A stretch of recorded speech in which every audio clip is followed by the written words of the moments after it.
ستارے زمین پہ دھڑام دھڑام کر کے گریں گے. وَإِذَا الْأَرْضُ مُدَّتْ زمین بوریے کی طرح سے لپیٹ دی جائے گی. وَإِذَا الْجِبَالُ سُيِّرَتْ یہ بڑے بڑے پہاڑ ہوا میں کپاس کی طرح اڑتے پھریں گے. تمام کا تمام علامات قرآن کریم بتا رہا ہے. اور آج مسلمان ہے، میں خود ہوں، آپ ہیں، میں قسم کھاتا ہوں کہ ہمیں خدا کے کلام پہ یقین کوئی نہیں. اگر یقین ہو پھر یہ غفلت. صحابی مدنی کریم صلی اللہ تعالی علیہ وسلم کا ساری رات کروٹیں بدلتا ہے. صبح ہوئی بیٹی نے پوچھ لیا ابا جان میں ساری رات دیکھتی رہی آپ کو نیند نہیں آئی، کیا کوئی تکلیف ہے؟ دیکھنے والی بیٹی کے بھی قربان جاؤں، بے چین ہونے والے ابا کے بھی قربان جاؤں. آخر بیٹی بھی جاگ رہی ہوگی تبھی تو دیکھا ہوگا. کہنے لگے ابا میں نے ساری رات کروٹیں بدلتے دیکھا، کیا بات ہے آج نیند کیوں نہیں آئی؟ فرمایا لختے جگر او نور نظر او میری بیٹی، کل قرآن کریم کی ایک آیت سن کے آیا ہوں، ثم لم یتوبوا فلہم عذاب جہنم ولہم عذاب الحریق. او میری بیٹی جس نے قرآن کریم کے ذریعے جہنم کی خبر سن لی ہو، جہنم کے انگاروں کی خبر سنی ہو، جس نے جہنم کی تباہ کاریاں سن لی ہو، او میری بیٹی نیند کیسے آئے؟ کیسے نیند آئے؟ امام شافعی رحمت اللہ علیہ اتنی بڑے جلیل القدر ولی کامل ہیں، وقت کی امام ہیں، پرہیزگار متقی ہیں. اپنی بیٹی کو فرمانے لگے لختے جگر تیری آنکھیں بگڑتی چلی جا رہی ہیں، میں دیکھتا ہوں تو ساری رات نیند نہیں کرتی، ساری رات سوتی نہیں، مصلی پہ کھڑی ہو کر قرآن پڑھتی رہتی ہے، تو کچھ نیند کر لیا کر، آنکھوں سے محتاج ہو جائے گی. عرض کرنے لگے ابا جان نیند آتی ہے، بستر پہ لیٹ جاتی ہوں، آنکھ لگنے کو ہوتی ہے، فوراً میرے دل میں خیال آتا ہے شافی کی بیٹی تو نے تو بستر سنبھال لیا، صبح تیری نامعلوم زمین کے اوپر ہوگی یا لاکھوں من مٹی کے نیچے ہوگی. پھر میری نیند اکھڑ جاتی ہے، پھر کھڑی ہو کر خدا کا قرآن پڑھتی ہوں.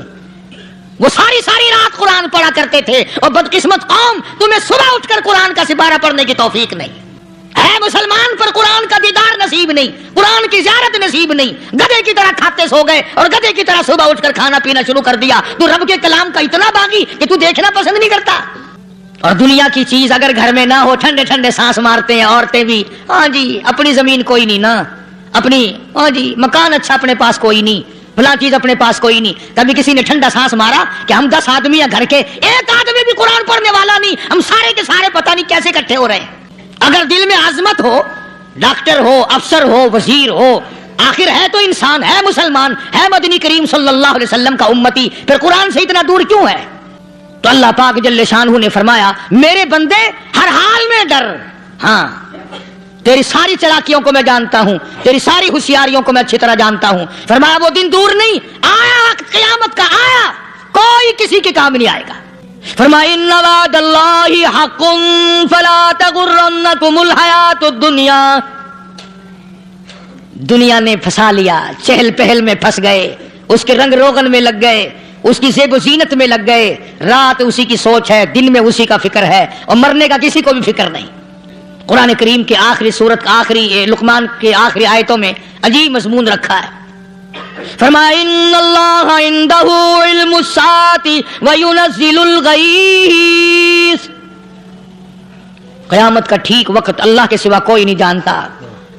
کسے معلوم ہے ابھی اگلے منٹ میں کیا ہو جائے گا، سیکنڈ میں کیا ہو جائے گا. اچھا ایک بات میرے ذہن میں آئی، یہ بڑے بڑے لوگ آپ کو ملیں گے دیہاتوں میں بھی، بازاروں میں بھی، شہروں میں بھی. فلانا بزرگ غیب کی باتیں بتایا کرتا تھا، فلانا ولی یوں بتایا کرتا تھا. کبھی یہ بھی تو پوچھنا کہ اس ولی نے کبھی یہ بھی بتایا کہ میں مروں گا کب، کس دن مروں گا؟ جب اپنی موت کا پتہ نہیں تو اور کسی چیز کا کیا پتہ ہے؟ صرف اٹکل پچو ٹیر لگانے والی بات ہے. ابھی چند مہینے ہوئے یہاں میرے پاس نوجوان آئے ملتان شہر سے، اور کہنے لگے کہ 25,000 کی چوری ہو گئی ہے، بتا کدھر کون لے گیا، کدھر لے گیا. میرے پاس آئے یہاں، میں نے کہا بتا دوں گا پر آدھ دے لوں گا. کہنے لگا نہیں دیکھنا جی اتنا تو نہ کرو. اور میں نے کہا وہ سارے ہی چلے گئے یار، یقین کرو میں یہاں چارپائی میں بیٹھا ہوں دروازے کے باہر، عصر کے بعد پوری پارٹی آئی اسی شہر کی کہ 25,000 روپیہ گم ہو گیا ہے، بتا کدھر گیا ہے. سب لوگ کہتے ہیں قاری حنیف بتاتا ہے. سنو قاری حنیف بتاتا ہے، علاج کرا دوں گا میں. جتنا میں نے انکار کیا میرے سر ہوتے چلے گئے. اخیر میں نے بکواس کر دی، میں نے کہا اچھا بتاؤں گا، پھر آدھے لوں گا۔ تماشا دیکھا، یعنی اندازہ لگاؤ کہ ہم شہر سے سن کر آئے ہیں کہ قاری حنیف چوریاں بتاتا ہے۔ اللہ غنی، کس کو معلوم ہے کہ ابھی کیا ہو جائے گا؟ اللہ پاک نے کسی کو نہیں بتایا۔ فرمایا ان اللہ عندہ علم الساعۃ وینزل الغیث، قیامت کا ٹھیک وقت کسی کو معلوم نہیں، بارش کا کوئی پتہ نہیں کب ہوگی، کتنی ہوگی۔ تم ابھی کہہ رہے ہوگے کہ جی محکمہ موسمیات والوں کو پتہ چلتا ہے، ان 3 مہینے میں یہ محکمہ موسمیات والے کئی دفعہ کہہ چکے ہیں کہ بندہ باندی ہوگی، مگر کچھ بھی نہیں ہوا، بلکہ جتنے یہ زیادہ بتلاوے نا اتنا ہی موسم خراب ہوتا چلا جاوے۔ پچھلے سال انہوں نے روئی کی گانٹھوں کی گنتی بتائی کہ اتنی کپاس پیدا ہوگی ملک میں، اتنی روئی کی گانٹھ بنے گی، اتنی باہر بھیجیں گے اور اتنی اپنے گھر رکھیں گے۔ ذرا پوچھو تو صحیح ذمہ داروں سے سر کھجاتے پھرے کہ کھاد کے پیسے بھی واپس نہیں ہوئے۔ بھلے کسی کو کیا پتا کہ ابھی کیا تھا اور ابھی کیا ہو جائے گا، کل کیا ہوگا، پرسوں کیا، ایک اللہ کی ذات جانتی ہے۔ فرمایا وَيُنَزِّلُ الْغَيْثَ، کوئی نہیں جانتا بارش کب ہوگی، کتنی ہوگی، کہاں تک ہوگی، کس قدر ہوگی، کس طرح میں ہوگی، کہاں نہیں ہوگی۔ وَيَعْلَمُ مَا فِي الْأَرْحَامِ، کوئی نہیں جانتا عورت کے پیٹ میں کیا ہے، لڑکا ہے کہ لڑکی۔ باپ کو پتہ نہیں، ماں کو پتہ نہیں، دادی کو پتہ نہیں، نانی کو پتہ نہیں، یوں کہ کسی کو پتہ ہو یا نہ ہو، حضرت صاحب کو پتہ لگ جاتا ہے۔ حضرت صاحب کو کیوں؟ حضرت صاحب ٹھڈ دے اندر وڑدا ہوندا ہے۔ تماشا دیکھ، کوئی کسی کو پتہ نہیں چلتا، اور خدا نے اپنی خدائی کسی کو تقسیم کر کے دینی نہیں۔ لم یلد ولم یولد، نہ میرے ماں باپ، نہ میں کسی کا باپ، نہ میری اولاد، نہ میں کسی کی اولاد۔ اللہ الصمد، بے نیاز، بے مثل، بے مثال ہوں، ہمیشہ سے ہوں اور ہمیشہ رہوں گا۔ سام میرے محتاج ہو، میرے دروازے کے گداگر ہو، میرے دروازے کے فقیر ہو، میرے دروازے کے دستے نگر ہو، آؤ مانگو کھاؤ، موت آئے مر جاؤ، اگر اکڑو گے فرمایا پھر میں نے بڑی بڑی سزائیں دی ہیں لوگوں کو۔ ہاں میں تو توبہ بھی منہ سے نہیں نکلنے دیتا، کلمہ ہائے نہیں کرنے دیتا میں۔ جب میں موت کا پیغام دوں یکدم دل کی حرکت بند ہو جاتی ہے، ہائے بھی نہیں، اوئی بھی نہیں، اف بھی نہیں، کچھ بھی نہیں۔ فرمایا وَيَعْلَمُ مَا فِي الْأَرْحَامِ، کسی کو پتہ نہیں عورت کے پیٹ میں کیا چیز ہے۔ دیکھو نا، جس نے 9 مہینے بچہ پیٹ میں رکھا، جب بچہ پیدا ہوتا ہے نا خود ماں بھی کان لگاتی ہے، بتائیں گی لڑکا ہے کہ لڑکی ہے، بےتابی سے انتظار کرتی ہے، بڑی بے قراری سے انتظار کرتی ہے عورت کہ یہ دائی بولے، کوئی اور پاس والی بولے، کوئی اور چھوٹی بڑی گھر کی عورت بول کے بتائے کہ لڑکا ہے کہ لڑکی ہے۔ اور جس نے 9 مہینے پیٹ میں رکھا، جب اس کو پتہ نہیں تو پرلی طرف بیٹھے ہوئے حضرت صاحب کو پتہ کیسے چل گیا؟ وَيَعْلَمُ مَا فِي الْأَرْحَامِ، زیادہ سے زیادہ تمہیں یہ کہیں گے جی فلاں بزرگ نے دعا کی تھی اللہ میاں لڑکا دے گا، لڑکا ہو گیا، ٹھیک ہے دعا تو بھی مانگ، بزرگ بھی مانگے، پیر بھی مانگے، فقیر بھی مانگے، عالم بھی مانگے، ماں بھی مانگے، باپ بھی مانگے، خاندان سارے مانگو، بات یہ ہے مانگو تو سارے، پر یوں کہو دینے والا وہ ایک ہے بس، یہ ہے اصل بات، اور مانگنے کی تو کوئی کسی کی وہ نہیں۔ امام الانبیاء محبوب کبریا حضرت محمد مصطفیٰ صلی اللہ تعالی علیہ وسلم سیدہ عائشہ صدیقہ رضی اللہ تعالی عنہ فرماتی ہیں میں سوئی ہوئی تھی، اچانک میری آنکھ کھلی، میں نے کالی کملی والے کو سجدے میں دیکھا، رو رہے ہیں، دعائیں مانگ رہے ہیں، رو رہے ہیں۔ حضرت عائشہ فرماتی ہیں اللہ اکبر، فرماتی ہیں اتنے روئے سرکار مدینہ صلی اللہ علیہ وسلم، سانس رک گیا، سانس گھٹ گیا آپ کا۔ حضرت عائشہ فرماتی ہیں میں اپنا جگر پکڑ کے بیٹھ گئی، کہیں آج بیوہ تو نہیں ہو جاؤں گی۔ نبی نے اتنا مانگا، اتنا مانگا، اتنا مانگا، اس کائنات میں مانگنے والا کوئی آیا ہی نہیں، ہر آن مانگا، ہر لمحہ مانگا، ہر گھڑی مانگا، اور اتنا مانگا۔ میری بات لکھ کے لے جاؤ انشاءاللہ، کچی پکی بات نہیں۔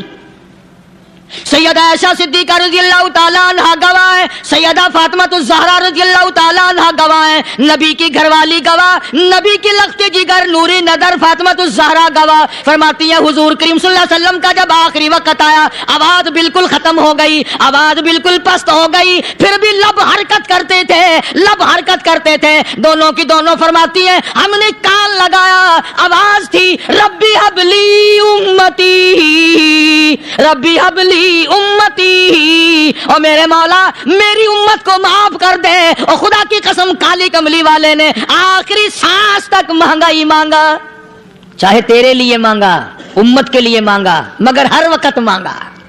اور یوں فرمایا کہ میدان حشر میں جب لوگ چاروں طرف سے پریشان ہو کر، عاجز ہو کر، تنگ ہو کر، دھکے کھا کر، ذلیل ہو کر انبیاء علیہ الصلوۃ والسلام کے مشورے سے جب حضور کریم صلی اللہ علیہ وسلم کے دربار میں آئیں گے، مشکوٰۃ شریف میں حدیث موجود ہے، ارشاد حضور کریم صلی اللہ علیہ وسلم کا، فرمایا لوگ مجھے سفارش کے لیے کہیں گے اللہ اکبر کبیرہ، تو یوں فرمایا یہ نہیں فرمایا کہ میں اللہ میاں کو ٹیلی فون کروں گا کہ دیکھنا ذرا خیال کرو امت آ رہی ہے میری، یا امت کو یہ کہے کہ رکا لے جاؤ، بلکہ یوں فرمایا جیسے امت آ کر کے مجھے پریشان کرے گی میں سجدہ کروں گا، میں سجدہ کروں گا، اس وقت بھی سر میرا در تیرا، جھولی میری عطا تیری۔ اور حدیث پاک کا اگر مضمون پڑھ کر دیکھو سارے مضامین حل ہو جائیں۔ یوں فرماتے ہیں خود حضور کریم کہ میں اتنا لمبا سجدہ کروں گا اس وقت قیامت میں، اتنا لمبا سجدہ کروں گا کہ 7 دن 7 راتیں کا وقت ایک ہفتے کے برابر وقت لگ جائے گا، میں سر سجدے سے نہیں اٹھاؤں گا، اتنا لمبا سجدہ کروں گا کہ ایک ہفتے کے مقدار وقت لگ جائے گا۔ یہ مقدار کیوں فرمایا؟ قیامت کا دن ہے نا، دن ڈھلنا نہیں، چھپنا نہیں، رات آنی ہی نہیں، رات تو ہے ہی نہیں نا، اس لیے فرمایا ایک ہفتے کی مقدار دن لگ جائے گا، وقت ختم ہو جائے گا پورا ہفتے کے برابر۔ اس کے بعد اللہ پاک مجھے فرمائیں گے ارفع راسک یا محمد صلی اللہ علیہ وسلم، میرے محبوب سر اٹھاؤ، سل مانگو توتا دوں گا، مانگو دیا جائے گا، سوف یعطیک ربک فترضی، تیرا رب تجھے راضی کر دے گا۔ صحابہ اکرام رضوان اللہ تعالی علیہ مجمعین نے عرض کر دیا یا رسول اللہ صلی اللہ علیہ وسلم آپ کس وقت راضی ہوں گے؟ کتنے لوگ جنت میں چلے جائیں گے، دوزخ میں چلے جائیں گے، آپ کس وقت راضی ہوں گے؟ خدا کی قسم اس محسن کائنات کا کیا کہنا کالی کملی والے نے جو ہم پر مہربانی فرمائی۔ یوں فرمایا جب تک ایک ایک امتی کلمہ پڑھنے والے کا ہاتھ پکڑ کر جنت میں نہ لے جاؤں میں محمد الرسول اللہ کو چین نہیں آئے گی، ایک ایک کو لے جاؤں گا اور چین نہیں آئے گا مجھے اس وقت بھی۔ تو عرض کر رہا تھا کہ قرآن کریم نے اور تمام چیزوں میں عقیدے کا سدھار کہ عقیدہ بناؤ، یہ جو عقیدہ ہے نا اس کی حیثیت ایسی ہے جیسے پہلی اینٹ عمارت کی، اگر اینٹ ٹیڑھی ہو گئی تو ساری عمارت ٹیڑھی ہو جائے گی، اگر عقیدہ صحیح نہیں تو سارے اعمال ٹیڑھے ہو جائیں گے، اور اگر عقیدہ صحیح ہے تو اعمال بھی اور تمام افعال بھی اخلاق بھی تمام کی بنیاد جو ہے وہ صحیح رہے گی اور اچھی توفیق ہوگی۔ یہ عربی کلمہ ہے، آپ اور میں اگر کلمے کا معنی سمجھ لیں پھر بھی بات بنتی ہے، یہی تو معنی لا الہ الا اللہ، کوئی نہیں بگڑی بنانے والا، کوئی نہیں حاجت روا، کوئی نہیں مشکل کشا، کوئی نہیں تیرا ہاتھ پکڑنے والا، کوئی نہیں مجھے اور آپ کو اولاد دینے والا، کوئی نہیں بیوی بچے دینے والا، کوئی نہیں یہ ہر روز روٹی کھلانے پانی پلانے والا اس کے سوا کوئی نہیں الا اللہ، ایک اللہ کی ذات ہے۔ اور فرمایا کہ یہ بتایا کس نے کہ یہ سب کچھ کرنے والا کون ہے؟ محمد الرسول اللہ صلی اللہ علیہ وسلم، کہ ہمارے آقا اور مولا حضرت محمد الرسول اللہ صلی اللہ علیہ وسلم نے بتایا۔ تو قرآن کریم کی آیتوں نے وضاحت کر دی وما تدری نفس ماذا تکسب غدا، کسی کو پتہ نہیں کل کیا ہو جائے گا، صبح کو کیا ہو جائے گا، شام کو کیا ہو جائے گا۔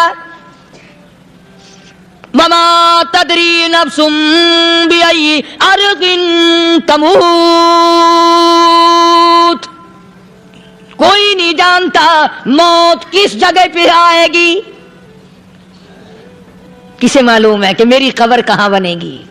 کوئی نہیں جانتا میرے اس بدن کو جانور کھا جائیں گے، کسی کو علم نہیں ہے کہ قبر کا گڑھا ملے گا کہ نہ ملے گا، کفن ملے گا کہ نہ ملے گا، نماز جنازہ نصیب ہوگی کہ نہ ہوگی، غسل نصیب ہوگا کہ نہ ہوگا، کوئی نہیں جانتا۔ کلمہ پڑھتے موت آئے گی یا کنجری کے گانے سنتے گاتے موت آئے گی؟ کس کو علم ہے کہ آخری کلام جو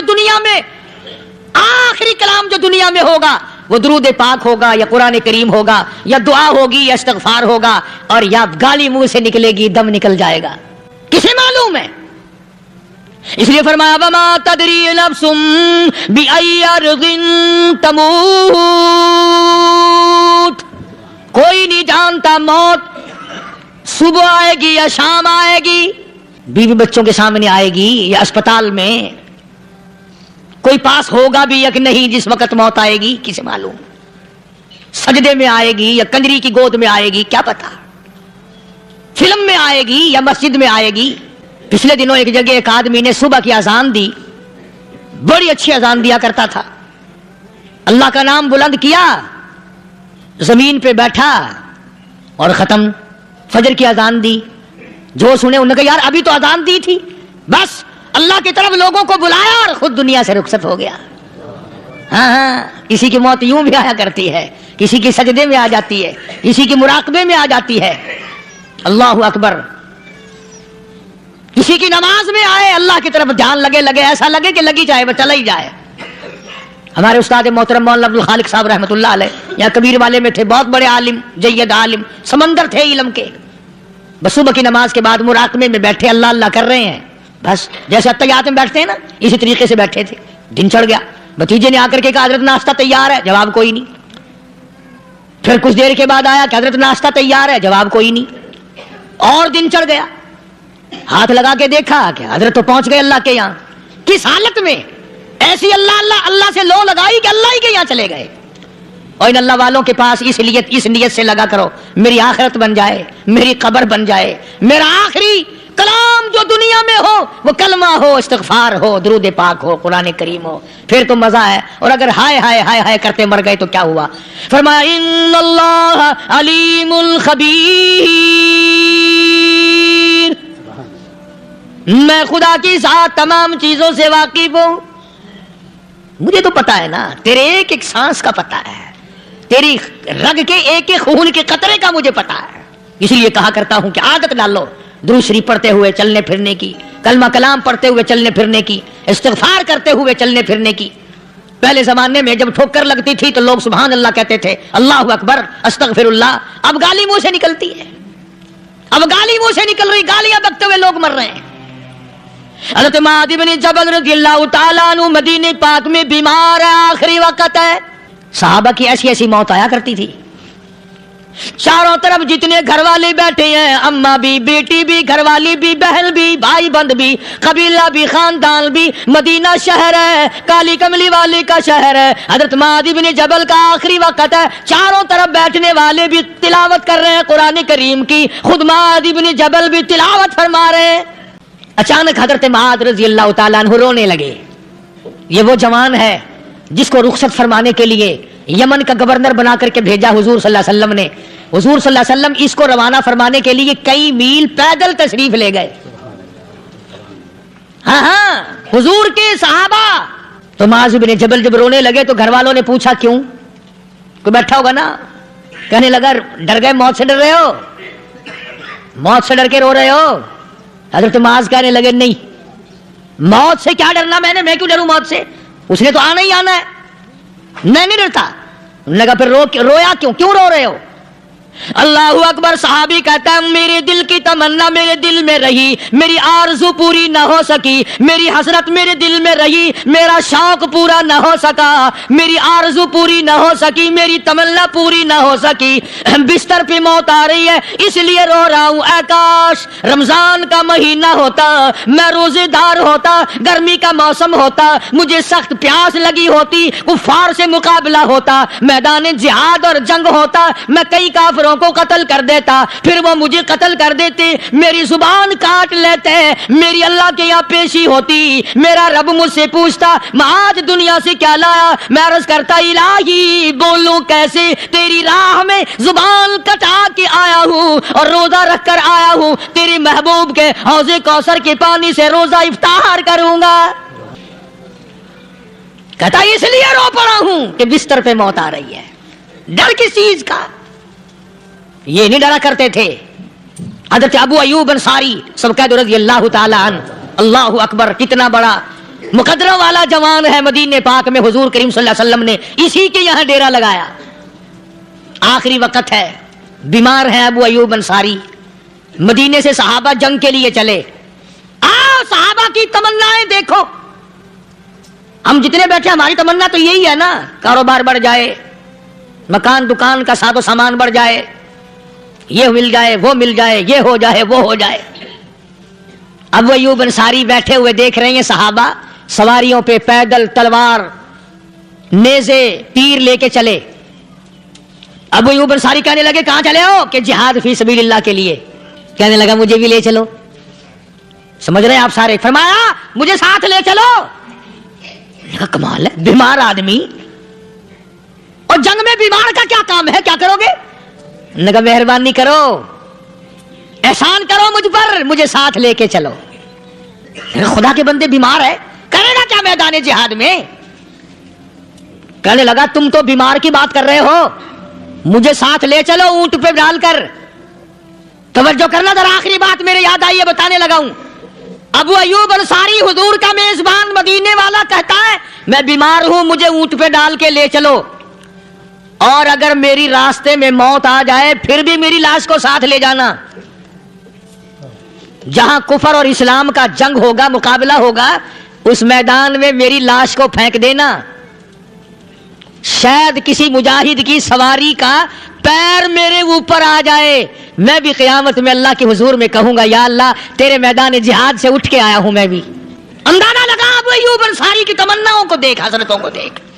فرمایا مجھے ساتھ لے چلو, اگر میری موت آ جائے تو لاش کو بھی پھینکنا نہیں, دفن راستے میں نہ کرنا, ساتھ لے چلو, وہاں میدان میں ڈال دینا, اور اسلام کے لیے جو لڑنے والے ہوں, کفر کو مٹانے والے ہوں, ان کے پیر میرے اوپر آ جائے, میں کامیاب ہو جاؤں گا. ایک تم ہو جو مسجد میں جھاڑو دینے سے بھی آر کرتے ہو, صف بچھانے میں بھی تمہیں شرم آتی ہے, صف اکٹھا کرنے میں بھی تمہیں شرم آتی ہے, ادھر ادھر کوئی چیز کرنے میں تمہیں کیا معلوم ہے جس وقت قیامت کے دن ان شاہی درباروں کے خادموں کو انعام ملے گا نا, پھر ٹکرے مارو گے, او ہو لو بھائی کمال ہو گیا, ہم تو یوں ہی رہ گئے. تو آج توفیق نہیں رہی, اللہ سے مانگ, سوتے بھی مانگ, جاگتے بھی مانگ, ہر وقت مانگ, وہی تیری میری جھولی بھرے گا, اسی کی عطا اور بندہ نوازی سے ہم سب کا کام چلے گا. فرمایا ان اللہ علیم خبیر, میں تمہاری ضروریات کو بھی جانتا ہوں, ہر چیز کا مجھے پتا ہے. اللہ مجھے اور آپ کو عمل کی توفیق عطا فرمائے. اللہ پاک اپنے فضل و کرم سے ہم سب کو اپنے بندے بنا لے, عقائد اور اعمال کی درستی فرما دے, مرتے وقت ایمان کی دولت عطا فرمائے. وآخر دعوانا الحمدللہ رب العالمین.